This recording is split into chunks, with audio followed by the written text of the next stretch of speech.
नमस्कार, मैं हूं प्रशांत सिंह चौहान और आप देख रहे हैं अलार्म इंडिया न्यूज। जनपद एटागी थाना कोतवाली देहात पुलिस एवं निदौली कला पुलिस ने जनपदीय स्वाट टीम के साथ मिलकर अवैध शराब कारोबारियों एवं शराब तस्करों के विरुद्ध छापामार कार्रवाई करते हुए 2 ट्रकों में हरियाणा से भरकर तस्करी हेतु लाई जा रही 645 पेटी अवैध गैर प्रांतीय अंग्रेजी शराब बरामद की है। वहीं मौके से 4 शराब तस्करों को भी गिरफ्तार किया है। अपर पुलिस अधीक्षक एटा संजय कुमार ने अलार्म इंडिया न्यूज को जानकारी देते हुए बताया है कि मुखबिर की सटीक सूचना पर दोनों थाना क्षेत्रों की पुलिसों ने जनपदीय स्वाट टीम के साथ मिलकर छापामार कार्रवाई करते हुए 2 ट्रकों को पकड़ा, जिसमें 645 पेटी अवैध गैर प्रांतीय अंग्रेजी शराब बरामद की गई है, जिसकी कीमत लगभग 40 लाख रुपए बताई जा रही है। वहीं गिरफ्तार किए गए अभियुक्तों को जेल भेजे जाने की कार्रवाई की गई है। निदौली कला पुलिस और स्वाट टीम के सहयोग से 285 पेटी अवैध इंग्लिश शराब बरामद हुई है। इसमें एक ट्रक भी ले जाई जा रही थी।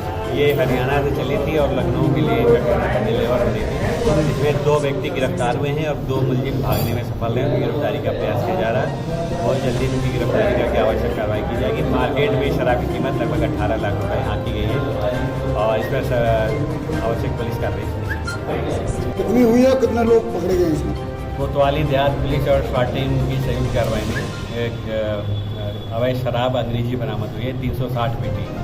इसमें 2 मुलजिम गिरफ्तार हुए हैं और 1 मुलजिम फरार हो गया है। इसका उसकी गिरफ्तारी का प्रयास चल रहा है।